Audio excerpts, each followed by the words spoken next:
ओम नमो भगवते वासुदेवाय। ओम नमो भगवते वासुदेवाय। ओम नमो भगवते वासुदेवाय। ओम नमो भगवते वासुदेवाय। ओम नमो भगवते वासुदेवाय। श्री सद्गुरुनाथ महाराज की जय।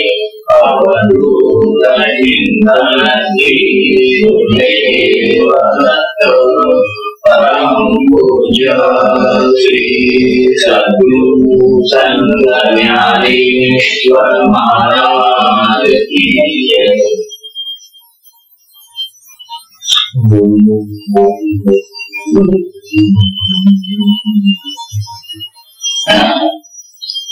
ओम नारायणं पद्मभवं वशिष्ठं शक्तं च तत्त्वपराशरं च व्यासं शुकं गौरपदं महन्तं गोविन्दयोगीन्द्रमथास्य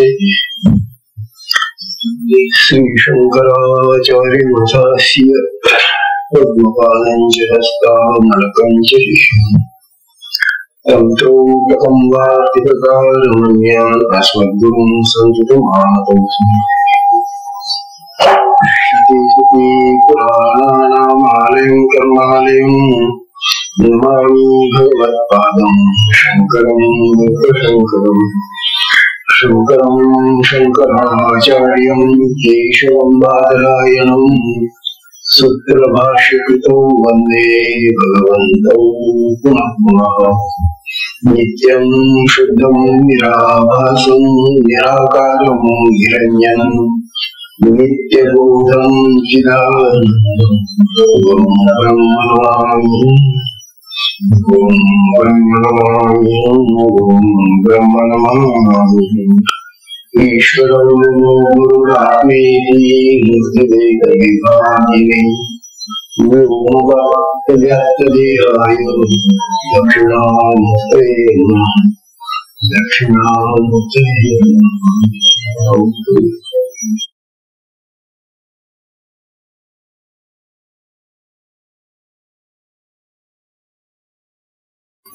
श्री सद्गुरुनाथ महाराज की जय। अवधूत चिंतन श्री गुरुदेव दत्त।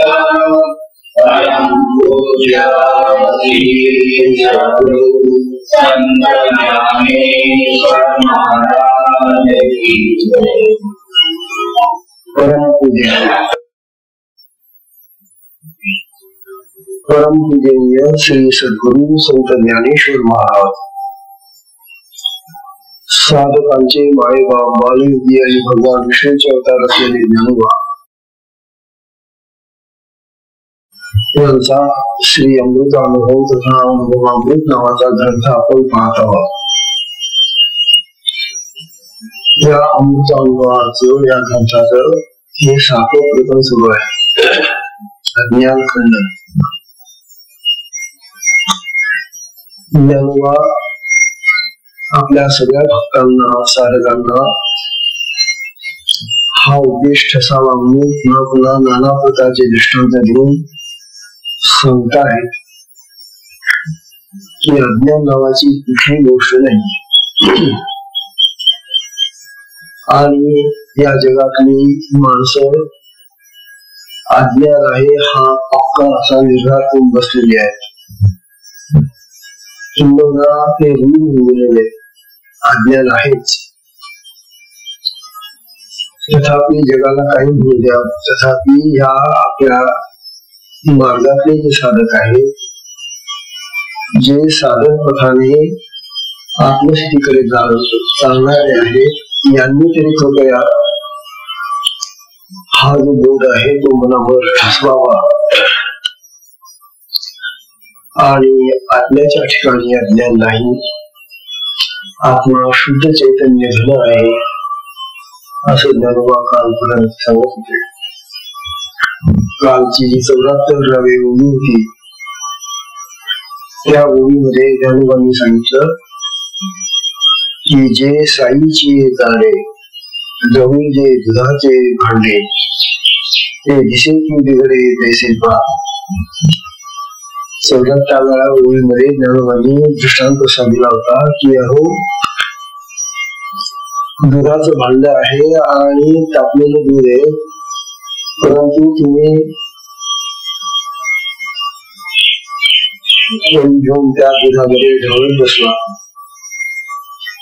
दूध ढवळत बसला तर त्या दुधाला कधीही साई येत नाही असं ज्ञानोबा सांगणार.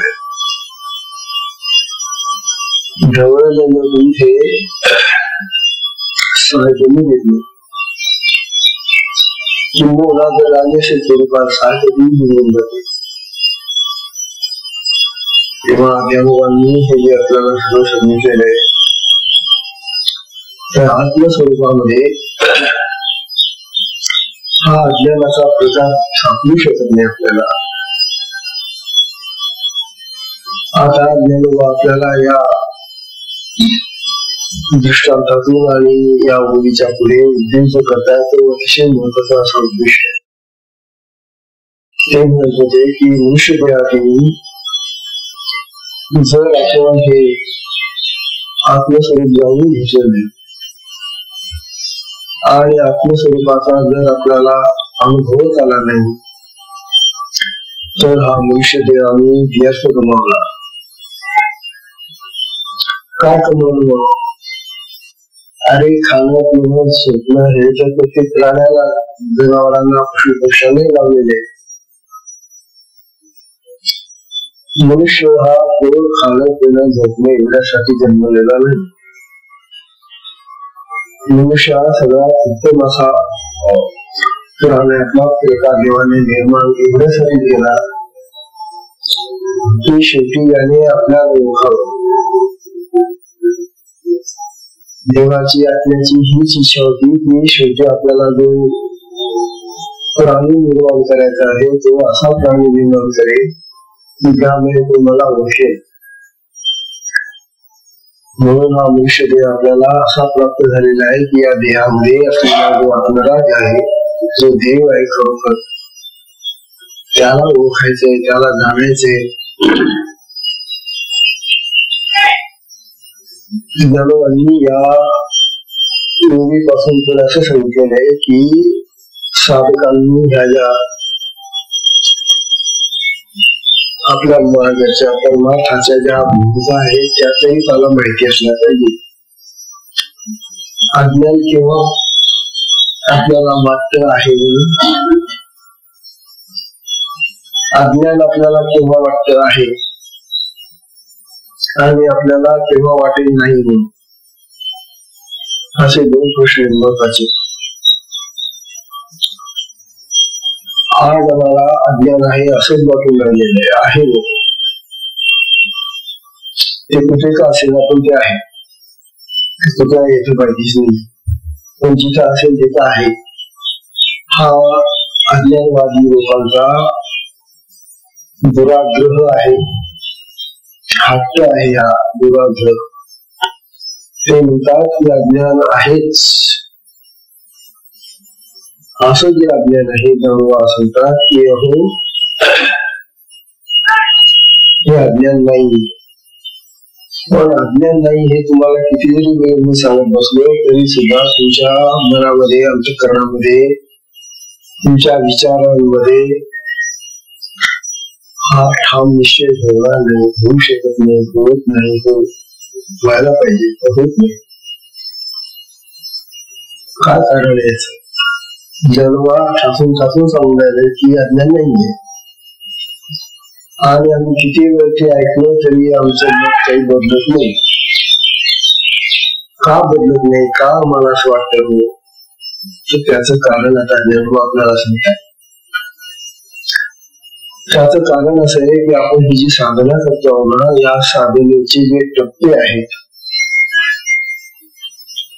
या साधनेच्या टप्प्यांपर्यंत आम्ही पोहोचत नाही. आम्ही शेवटच्या खालच्या पायरीवर होतो. जसं जिना असतो आणि जिन्याला पायऱ्या असतात. आपल्याला जर धाब्यावर जायचं असलं तर त्या सगळ्या पायऱ्या ओलांडून जाता येतं ना. दोन पायरी चढले आणि धाब्यावर चढलो असं म्हणतात. तेव्हा खालच्या पायरीवर बसलेले किंवा दुसऱ्या पायरीवर आलेले जे होते त्यांनी जर असा उद्योग धरला की बस आलो धाब्यावर आपण बसलो उंचीवर गेलो आपण, अशी जर समजूत असेल तर माझ्या वरच्या ज्या पायऱ्या आहेत, वरच्या ज्या भूमिका आहेत त्या कशा ओलांडणार नाही. बसून गेला दुसऱ्या पायरीवर पहिल्या पायरीवर बसा. निदान वर कुठं जायचं एवढं तरी माहिती असू द्या ना. वरच्या पायऱ्या तरी काय आहे, वर कोणत्या पायरीने कुठे जायचं आपल्याला माहिती असली पाहिजे. असं साधकाला इथे माहिती नसेल आपल्याला कसं चढायचंय, कोणत्या पायरीवर काय मिळेल आम्हाला, याचा गंधच नसला, याच तुम्ही मार्गदर्शनच केलेलं नसलं, याच्या संबंधी कधी ऐकलेलंच नसलं तर मग आम्ही जो हट्ट धरलेला असतो तोच काय म्हणा. हे लक्षात घ्या. आपण हे जे हट्ट धरणारे लोक सामान्य माणसं आहेत, पामर, त्यांच्यापेक्षा मुमुक्षुपणा वरची पायरी. पामर हा खालच्या पायरीवर सगळ्यात खाली येतो. जमिनीवरच आहे असं म्हणाला तो जमिनीवर सुद्धा चढायला लागला तर साधनाच नाही. ज्याला साधना लाभलेले तो निदान पहिल्या पायरीवर गेला, मुमुक्षु झाला. मुमुक्षु नंतर दुसरी जी पायरी लागते ज्ञानवासंत आहेत ती साधकाची पायरी. आपण तिसऱ्या पायरीवर लक्ष द्या आणि या तिसऱ्या पायरीवर आपल्याला साधकाच्या अवस्थेतून वरच्या अवस्थेमध्ये सिद्धावस्थेमध्ये जायचंय. तर सिद्धावस्थेमध्ये जाण्यासाठी आणखी आपल्याला किती चढावं लागेल. तेव्हा आपल्याला चढता चढता चढता चढता ही साधना करता करता करता आपल्याला ही शक्ती आपल्याला केवळ कुंभकापर्यंत घेऊन जाईल. सध्या आपल्याला काही वेळेला कुंभक होतो, काही वेळेला नसतो. कसं प्रत्येकाची साधना विविध प्रकारची साधना आहे, परंतु शेवटी आपल्याला केवळ कुंभकापर्यंत जावं. हे तर समजून घ्या आधी केवळ कुंभक काय असतो आणि तो कसा लागतो. केवळ कुंभक म्हणजे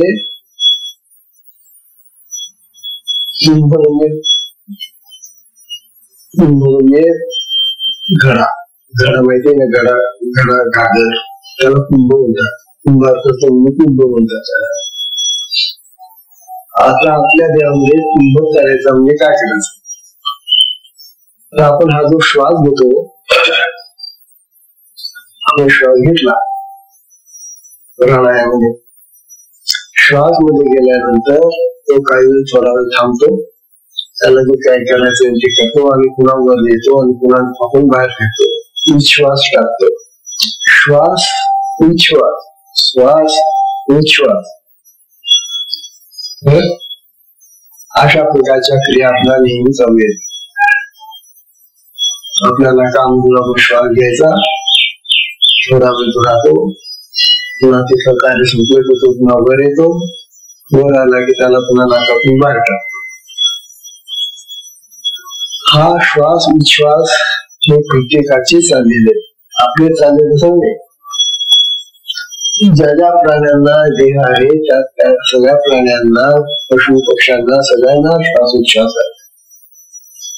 मग आपण या भूमिकेत राहायचं का, श्वास घ्यायचा आणि सोडायचा. मग इतर प्राणी घेतात आणि सोडतात नाही. घेणं आणि सोडणं ह्या प्रक्रिया सगळ्यांच्या सामान्य आहे, तर त्या स्थितीवर नाही राहायचा, वरच्या पायरीवर जायचं. आणि ही वरची पायरी म्हणजे कुंभकाची पायरी. कुंभक म्हणजे काय, आपण जो श्वास घेतला तो जसा नेहमीच्या वेळेत आपण राखून सोडून देतो तसा न सोडताना श्वास घेण्यासाठी जितका वेळ लागेल त्याच्या दुप्पट, चौपट, दहापट तो आज साठवून ठेवता आला पाहिजे.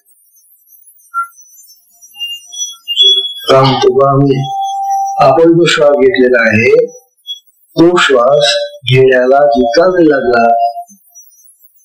त्याच्या कमीत कमी आधी दुप्पट वेळ तो वेळ ठेवायचा, त्याच्यानंतर तिप्पट ठेवायचा, चौपट ठेवायचा.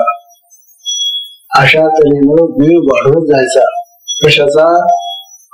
श्वास कोंडून धरण्याचा. याला म्हणतात कुंभ. घेतला आणि तो साठवून ठेवला आपल्या.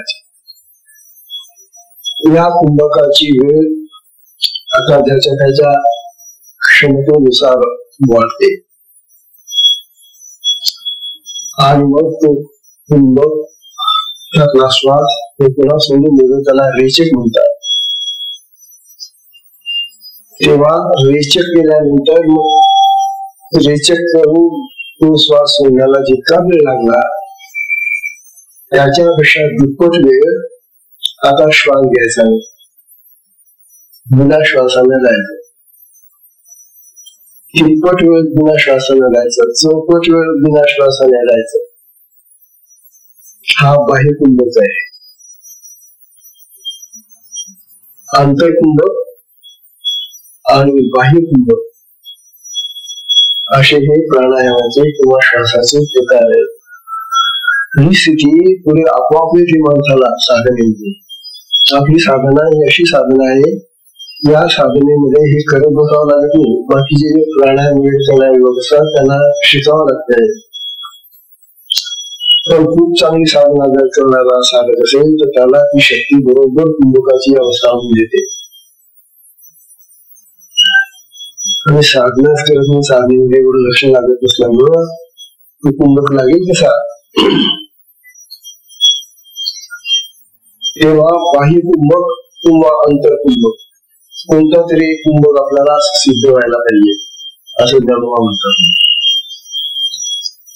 कुंभकाच्या नंतर मग कुंभक आला रे आला, कुंभक आला रे आला, याचा श्वासच घेत नाही, आत ठेवलेला सगळा आणि आपण घेण्याचं बंद केलेलं आहे, श्वास करून ठेवलेला आहे. अंतरकुंभक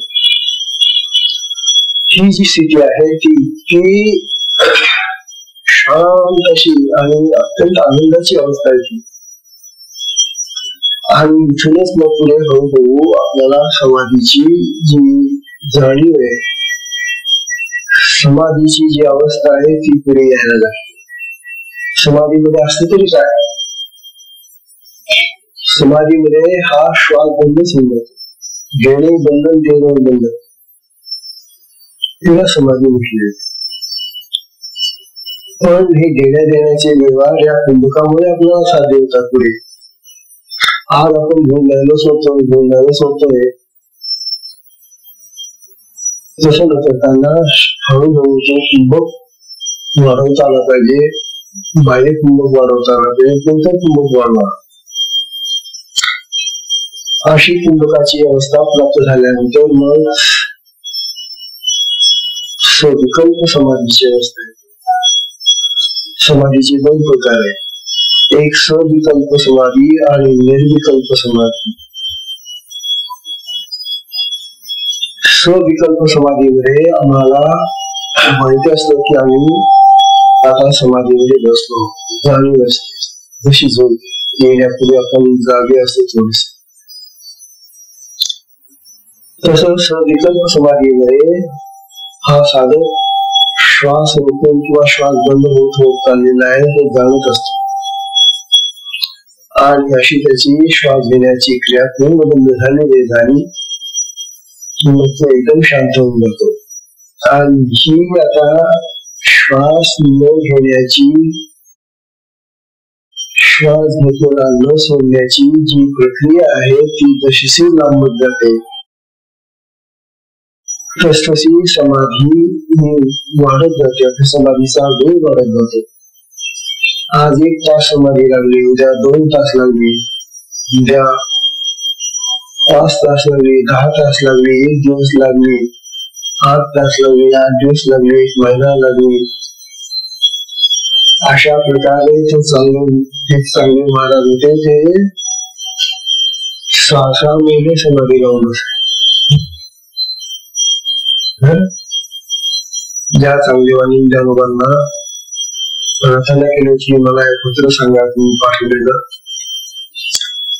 तेव्हा नुसता त्यांनी समाधीचाच अभ्यास केलेला होता चांगदेवांनी, परंतु त्याने किती वाढवला होता तो 6 महिने. 6 महिने ते समाधीमध्ये बसायचं आणि 6 महिन्यानंतर उठून यायचं. अशी ही समाधीची केवळ मुखानंतर येणारी विकल्प आणि निर्विकल्प समाधीची अवस्था आहे. निर्विकल्प म्हणजे त्या ठिकाणी जाणूच राहत नाही.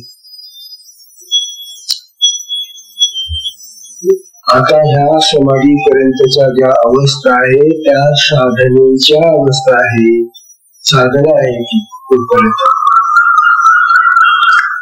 आणि मग समाधीच्या पुढे आणखी 7 अवस्था आहेत. त्या ज्या 7 अवस्था आहेत त्या शुद्ध ज्ञानाच्या, आत्मज्ञानाच्या अवस्था, आत्मज्ञानाकडे नेणाऱ्या अवस्था आहेत. आणि त्यातली एखादी तरी पाहिजे बघा, आधीच्या आधी समाधी लागली पाहिजे. अजून तर आम्हाला समाधी म्हणजे तिचे नाव मी पुन्हा ती समाधी माहिती. आणि मग समाधी नंतर येणाऱ्या या 7 अवस्था आहेत त्या ज्ञानाच्या भूमिका आहेत, ज्ञानाच्या अवस्था आहेत. आणि या मुळशी देहामध्येच त्या लागतात, इतर देहामध्ये संभवनीय नाही. म्हणून त्या 7 भूमिका ऐकून तर ठेवा, जेव्हा लागतील मिळतील तेव्हा मिळतील. पण जो असा रस्ता आहे बरं का पुढे जायचा, रस्ता तर माहित पाहिजे ना. कुठं जायचंय, कसं जायचंय, कुठं थांबायचंय, काय काय होणार आहे, हे जर आधी आपण वाचून ठेवलं तर मग आपण प्रवास चांगला करतो ना. प्रवासाला निघाला आणि काही माहिती नाही, कुठं थांबायचं, कुठं उतरायचं, काय करायचं, मग कसं. म्हणून ह्या ज्या 7 भूमिका आहेत ज्ञानाच्या त्या प्रत्येकाला माहिती असतात. धर्म सांगणारे पहिली जी भूमिका आहे ती शुभेच्छा. शुभेच्छा म्हणजे चांगली इच्छा. चांगली इच्छा काय आहे आमची, त्या आत्मराजामध्ये जायचंय. तो आत्मराज मला जाणून घ्यायचा आहे, त्याचं सुख प्राप्त करायचंय. शुभेच्छेची जी अवस्था प्राप्त होते माणसाला समाधीनंतर, त्यावेळेला त्याला अन्य कुठल्याही सुखापेक्षा आत्मसुखच मोठं वाटायला लागतं. खरं तुला शुभेच्छा होते ना. तुमच्या जर संसारातल्या इच्छा पूर्ण झालेल्या नाही तर त्या शुभेच्छेकडे कशा जातात. शुभेच्छा ही निदान समाधी नंतरची पहिली अवस्था. ही शुभेच्छा तरी आपल्याला प्राप्त व्हायला पाहिजे. हो,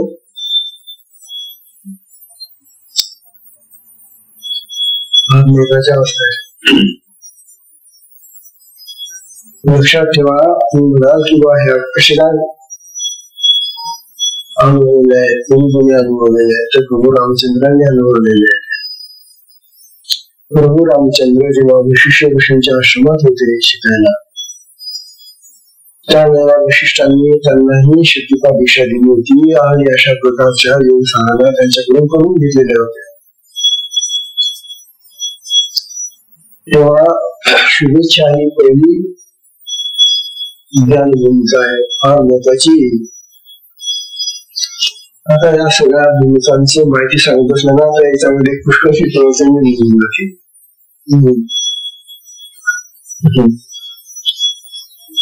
त्यानंतर दुसरी भूमिका जी आहे ती विचारणा.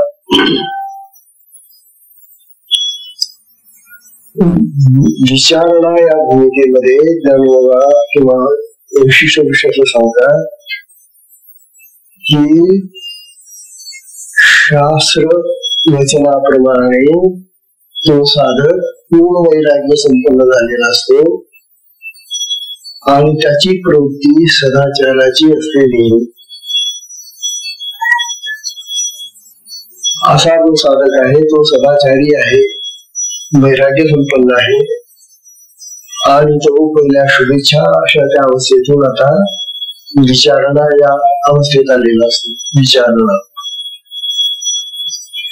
तिसरी जी भूमिका आहे ती तनुमानसा. या तिसऱ्या अवस्थेमध्ये त्याचं जे मन आहे ते एकदम तनु म्हणजे लहान उंबलेलं असत, छोट उंबलेलं असत. आज आपलं मन फार प्रभावी आहे. आज आपल्या कर्मामध्ये मनाचा फार मोठा वाटा आहे. मनामुळेच आमचं हे संसाराचं आणि अन्य कुठले कार्य जे चाललेलं आहे ते मनामुळे जोडून राहिले, कारण इंद्रियांना मन प्रेरणा देत. म्हणून आज आम्ही मनाच्या आवरणाखाली कार्य करून आलो. परंतु तनुमानसा ही जी अवस्था येते समाधीनंतर, तिसरी अवस्था, या अवस्थेमध्ये ते मन बिलकुल तनु म्हणजे छोटस आहे नाही सारखं. जिथं माणसाचं मनच मरायला लागलं, मनच दुबळ होऊन गेलं, मनच जवळ नाही झालं, त्यामुळे मनामुळे येणारे जे संकल्प आणि विकल्प आहेत कर्माचे ते सगळे बंद होऊन जातात. संकल्प विकल्प बंद होऊन खूप लांब लावे हा तनुमानसा ही जी अवस्था आहे ती फार आनंददायक आहे. तेव्हा ह्या तीन अवस्था, समाधी नंतरच्या येणाऱ्या तीन अवस्था ज्ञानोबा किंवा शिष्यवृत्ती असं सांगतात की या अवस्था साधकाला भराभर यायला लागतात. तो भराभर 3 पायऱ्या चढतो, कारण फार विशेष कष्ट नाही त्यास तिसऱ्या 3 पायरी. परंतु पुढची जी 4थी पायरी आहे तिथून मात्र मग खरा वेग आपला बंद होतो चढण्याचा. आणि 4थी जी भूमिका आहे, 4थी जी पायरी आहे ती सत्वापत्ती. या सत्वापत्तीच ज्ञानोबा या ओम मध्ये आपल्याला असं सांगून राहिले आहे की आता आपलं या जगातलं कर्तव्य संपलं.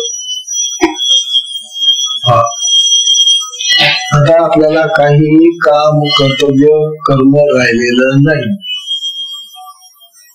अशी निष्काम कर्तव्याची अशी स्थिती प्राप्त होऊन जाते त्याला.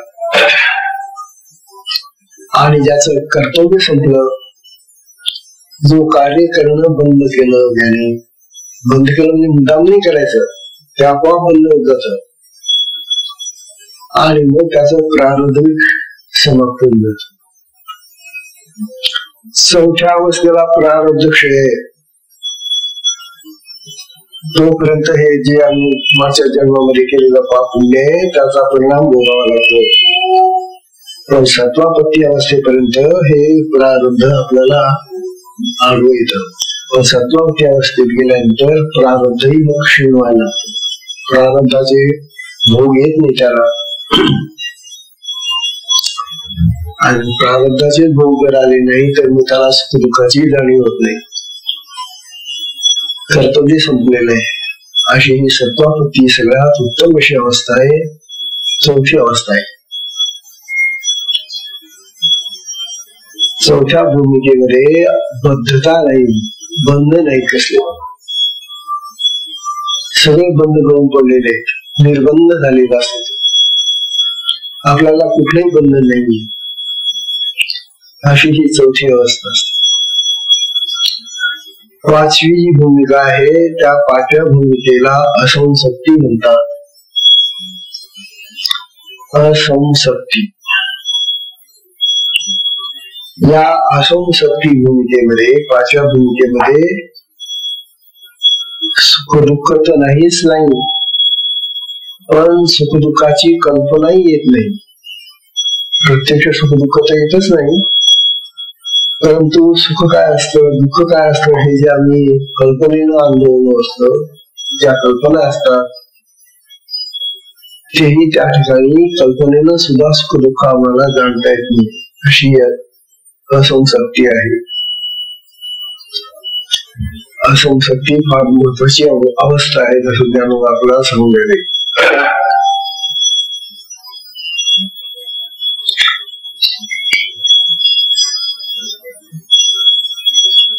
ज्ञानोबा या अवस्थेमध्ये मन, बुद्धी, चित्त आणि अहम हे जे आपले 3-4 इंद्रिय आहेत ते मंद झालेले आहेत.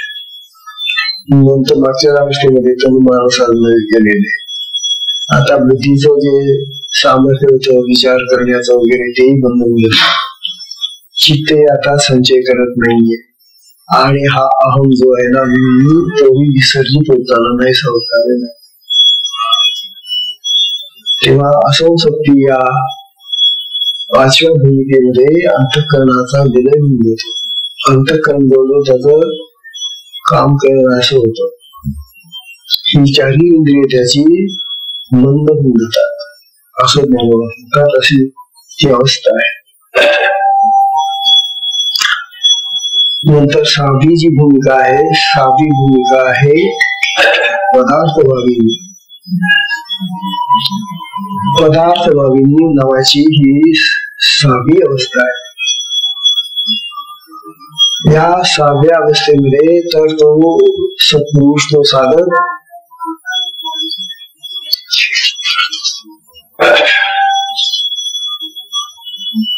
त्याला कुठल्याही पदार्थाचं, वस्तूचं भान राहत नाही. बघा, किंवा हे घड्याळ आहे, ही खडी साखर आहे, हे पुस्तक आहे, हे काय आहे, हे अमुक आहे.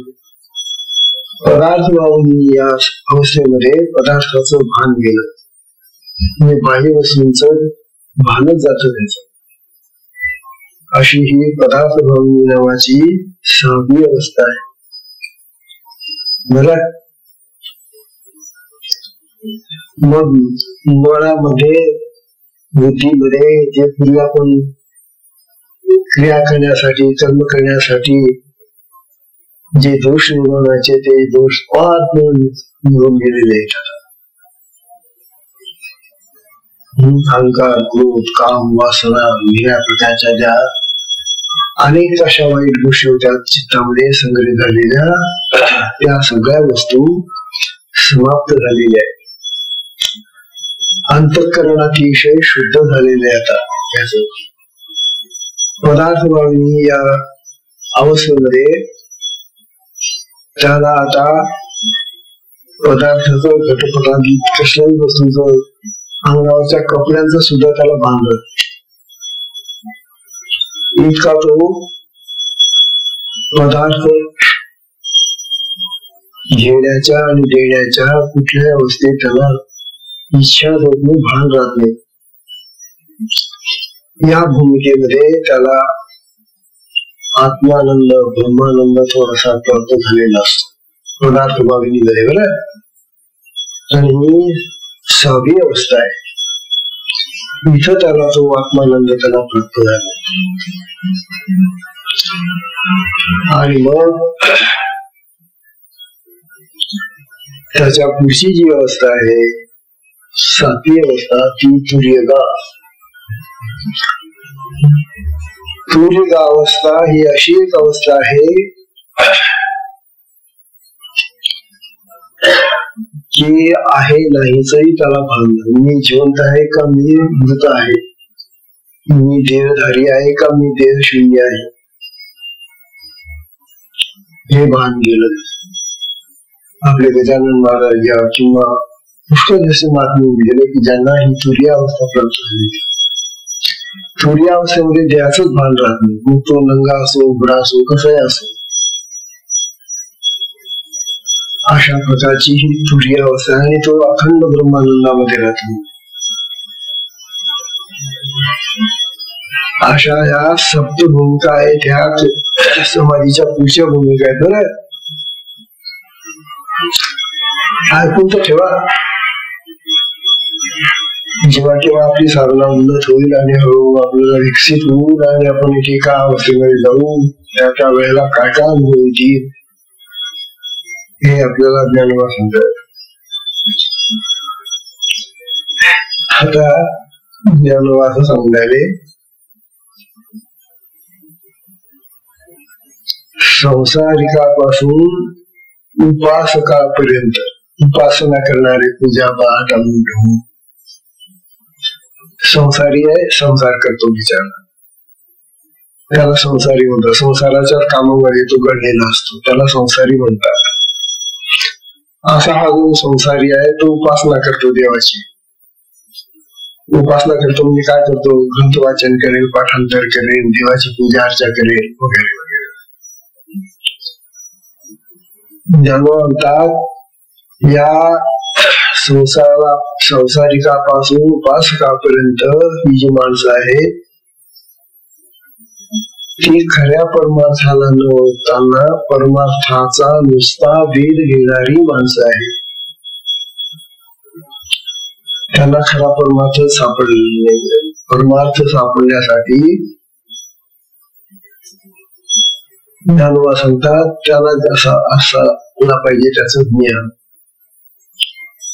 तेव्हा हा जो मार्ग आहे तो सामान्य अशा स्थितीतला मार्ग आहे. संसारापासून उपासकापर्यंतचा जो साधक आहे तो सामान्य पद्धतीचा साधा साधक आहे असं ज्ञानोबा सांगतात. त्यानंतर पुढचा जो मोक्ष साधक आहे त्याला मोक्षाची सुटायची इच्छा आहे प्रपंचातून, या कटकटीतून. तो साधक थोडासा या पहिल्या साधकापेक्षा उत्तम आहे, चांगला आहे. आणि त्याच्यापेक्षा प्रत्यक्ष साधना करून साधनेचा अनुभव घेऊन जो साधक शुद्ध चारित्र्य संपन्न नीतियुक्त असा कार्य करणारा बनतो, त्यावेळेला तो खरा साधक होतो. साधनेमध्येच त्याला गोडी वाटते. साधने व्यतिरिक्त जी जी कर्म त्याला करावी लागतात ती करायची म्हणून करतो तो, परंतु त्याचा खरा ओढा असतो साधनेमुळे. त्याला साधक म्हणतात. ज्याला साधनेची गोडी लागलेली तो साधना करण्याशी तळमळ करतो. त्याला केव्हा आपल्याला वेळ मिळेल, केव्हा आपण साधना करू, केव्हा बसू आपण, याची ओढ तळमळ ज्याला लागलेली असते त्याला खरा साधक म्हणतात. असे फार दुर्मिळ साधक सापडतात. आपल्याला वेळ मिळाला तर बराच आहे, नाही मिळाला तर चालेल, उद्या पाहू, परवा पाहू, मोठी वाटेल पाहू, अशा तऱ्हेने जो साधना करणार आहे हा खालच्या कोटीतला साधक आहे. हा साधक नव्हेच आहे. तेव्हा त्याच्या पुढचा जो सिद्ध साधकाच्या अवस्थेतून पुढे गेलेला जो आत्मसिद्धीकडे जातो तो सिद्ध साधक आहे. आणि सिद्ध सत्पुरुष होतो, तो गुरु तत्वावर जातो. मग त्याला त्या ठिकाणी ज्ञानोबा सांगतात की त्या दुधाच्या भांड्याला जसा हळून सापडत नाही तसं त्याला संसारामध्ये कुठेही ते सुख लाभत नाही. तो म्हणतो की खरं सुख आत्म्यात आहे. आत्मसुखाशिवाय अन्य जी सुख आहे ती सुखाचा आभास आहे, केवळ आभास, भासमान आहे, खरी सुख नाही. खरं सुख आत्म्यात आहे. आणि म्हणून आत्मसुखासाठी जो सदैव रमतो त्याला सिद्ध महात्मा होता, सिद्ध म्हणतात. तेव्हा अशा प्रकारे ज्ञानोबांनी या ओव्यांमधून साधकांना मार्गदर्शन केलेलं आहे. आता ज्ञानोबा आपल्याला 75व्या ओवी सांगतायत. या 75व्या ओवीमध्ये ज्ञानोबा आपल्याला असं सांगून पहा, दुसरा दृष्टांत देतात. नाना धरावया हाती चेवून विठ्ठला झडती ते लाभे की स्थिती नासिली होय. पुन्हा तो दुधाचा दृष्टांत दिल्यानंतर हा पुन्हा दृष्टांत असं देत आहे की अरे एक मनुष्य झोपलेला आहे, झोपतो तो दररोज, अनापणे झोपतो. पण त्याला एक दिवशी असं वाटलं की आपण दररोज झोपतो, ही झोप तरी पकडूया आपण कशी काय असते. तो म्हणतो मला जागेपणी झोपेचा अनुभव घ्यायचा आहे. शक्य काय? जागेपणी झोपेचा कसं काय अनुभव येतो? आता झोपेवर आता बसले बसले सुद्धा आपण डुलक्या घेतो ना, पण जेव्हा डुलक्या घेतो ना तेव्हा तो जागा नसतो ना. जागृतीमध्ये डुलकी येते बसले बसले. हे जे कंटाळवाणं आपण ऐकून राहिलो ना, हे ऐकता ऐकता डुलकी येऊन जाते, झोप येते. पण त्या झोपेमध्ये दुहेरीनुसार होऊन जात आपलं. एक जागृती जाते आणि जे ऐकायचं ते पण जात. कारण जागृतीमध्येच ऐकता येते ना, डुलकी चालू असताना ऐकायलाही चालू. तेव्हा तो मनुष्य होता, तो ज्ञान सांगतात नाना निंद धरावया हाती. तेवढे मला ही जी झोप आहे ना तिला हाताने पकडायचंय. झोपेला तू पकडायला गेला रे गेला की तुला जागं व्हावं लागेल, इथे खरं की नाही. आणि जागा झाल्यानंतर झोप हातात तुला सापेल, म्हणजे झोप तुला हाती लागणारच नाही. नाना नीद धरावया हाती चिमणी कळा धरती. चिमणी जागा झाला तो आणि धरायला गेला तर झोपेला तर खूप सापडते ती झोप. तेव्हा जागृतीमध्ये झोप नाही आणि झोपेमध्ये जागृती नाही, अशा या भिन्न अवस्था आहेत. मला काय देवाने सोय करून दिली आपल्याला. विसरण्यासाठी झोप दिली बरं. हे संसाराचं राडगाड विसरा, काही वेळ तरी तुम्ही शांत व्हा म्हणून झोप दिली. म्हणून झोपेमध्ये आपण आपला ध्येय विसरून जातो. तेव्हा भगवंताने फार मोठी सुंदर आपल्याला ही झोपेची स्थिती दिलेली. सगळ्यांना दिली, पशु पक्ष्यांना झोप येते. परंतु ही जी झोप आहे ना, ही झोप तमोगुणी आहे, अज्ञानाची किंवा अंधाराची आहे. ती तिच्यामध्ये ज्ञान नाही. इतका काळ आपला ज्ञानाशिवाय जातो ना हो. झोपेमध्ये साधना करता येईल का?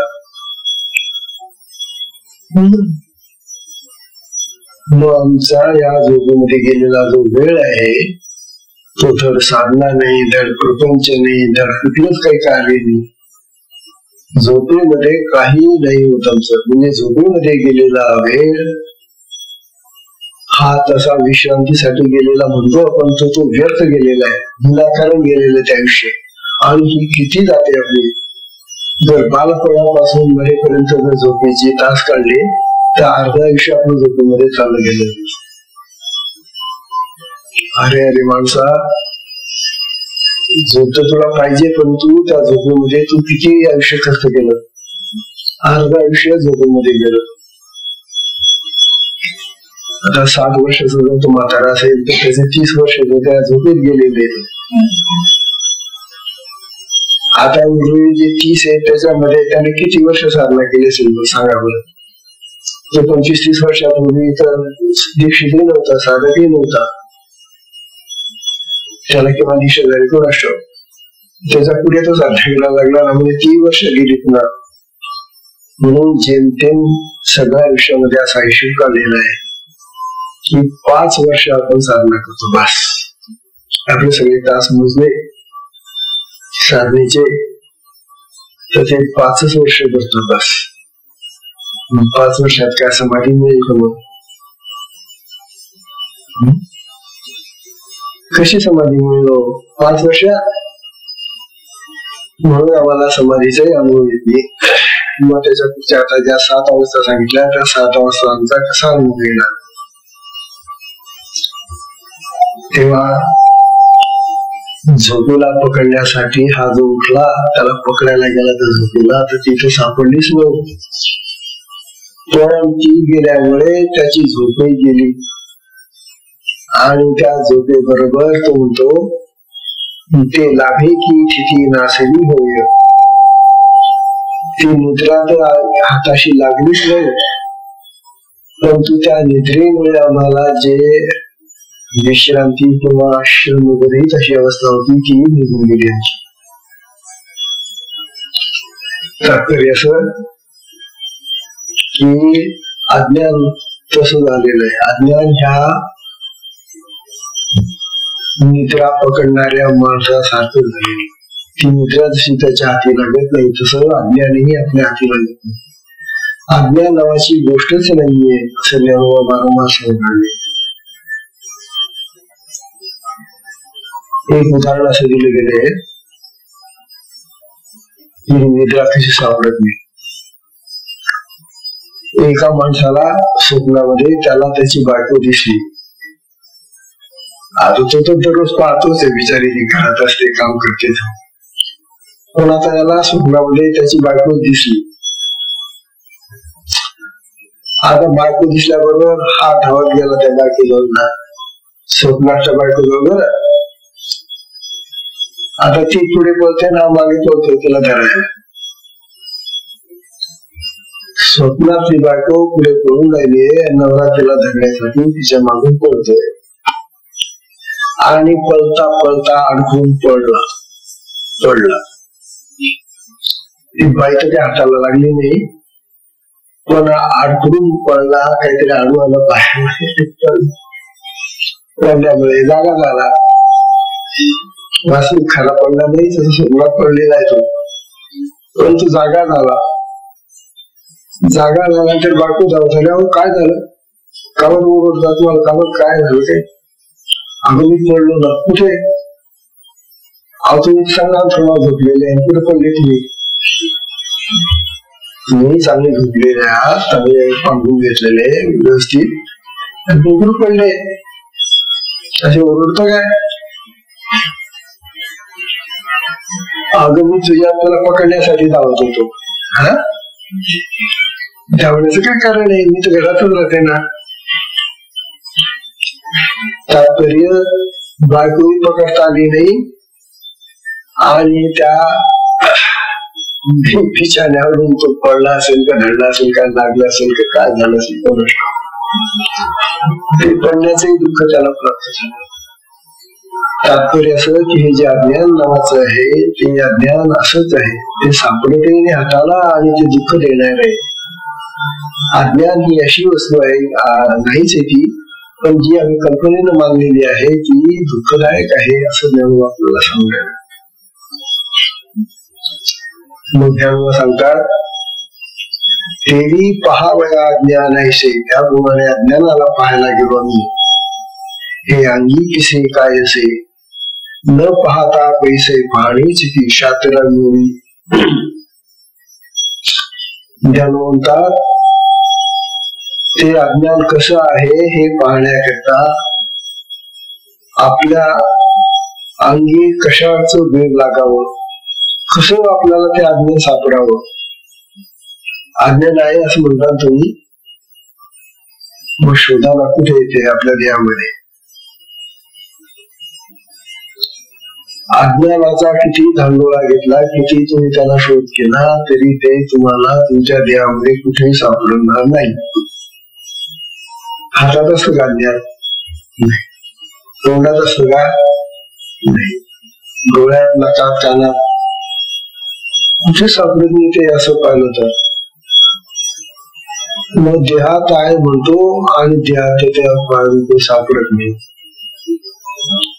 सापडेल कसं, ते नाही तर नाहीच म्हणजे तो पदार्थ आहे काय अज्ञान म्हणजे तो पुढे ठेवलेला आहे. म्हणून अज्ञान नावाची वस्तू नाही, तो केवळ शब्द आहे, तो कल्पित आहे. त्यामुळे अज्ञान नाही आणि मग ते देहात राहील कुठे. मग मनुष्य वेडा होतो. वेडे पिसा करतो, तो वेडे चाळे करतो. हा वेडे चाळे करणारी माणसं ही अशी भांबावलेली असतात. त्यांना वाटलं की हेच बरोबर आहे, हेच खरं आहे. ते खरं नसतं. खरं नसलेल्या गोष्टीच माणसाने एकदा स्वीकार करून पक्क ठसवलं मनामध्ये की मग तेच बरोबर आहे, तेच बरोबर आहे. चुकीच्या गोष्टी डोक्यात भरून मनुष्याशी भ्रमिष्ट झालेले पुष्कळ लोक वेड्यासाठी वागतात. काही पण बोलतात, काही पण वागतात, कसं पण वागतात. तात्पर्य असं हे जे वेळ लागलं ते त्या अज्ञानामुळे जे नाही त्याच्या शोधासाठी, त्याच्यामुळे लागलं असं ज्ञानोबा म्हणतायत. एवं अशा प्रकारे कोणीही परी अज्ञान भावाची उजरी न परीची नगरी विचाराची. म्हणून 77व्या ओळीमध्ये ज्ञानोबा सांगतायत अशा प्रकारे अज्ञानाची उजेरी म्हणजे प्रकाश उजेड, अज्ञानाचा उजेड विचाराच्या नगरीमध्ये कधीच पडणार नाही. म्हणजे विचाराने अज्ञान कधीही सापडणार नाही. करा विचार तुम्ही, विचाराने अज्ञान सापडणारच नाही. ते नाहीच येत, सापेल कसं? म्हणून विचारांच्या गावामध्ये अज्ञान सापडत नाही. मग कशाला हट्ट धरून बसला होता अज्ञान आहे, अज्ञान आहे, अज्ञान.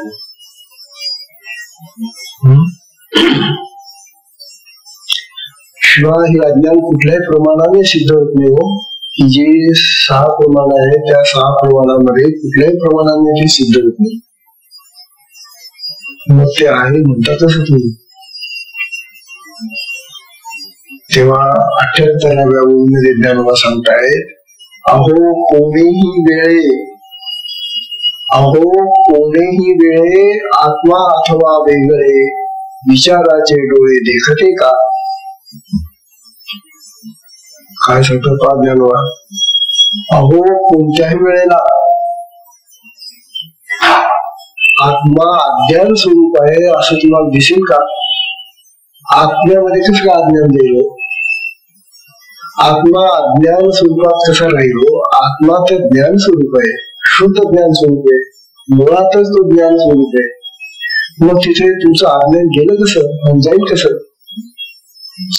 तेव्हा अज्ञानामध्ये कुठलीही शक्ती नाही, अज्ञानामध्ये चेतना नाही, ते जड आहे.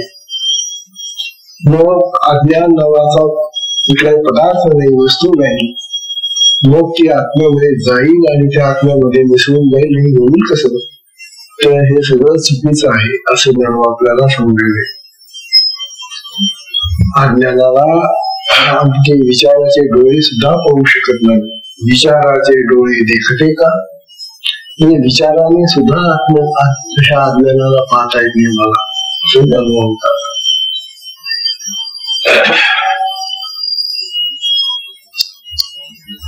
अशा प्रकारे ज्ञानोबा निळ्या प्रकारचे दृष्टांत 19वी ओवी आली आहे आणि त्या 19व्या ओवीमध्ये आता आपल्याला निश्चयाने सांगून राहिले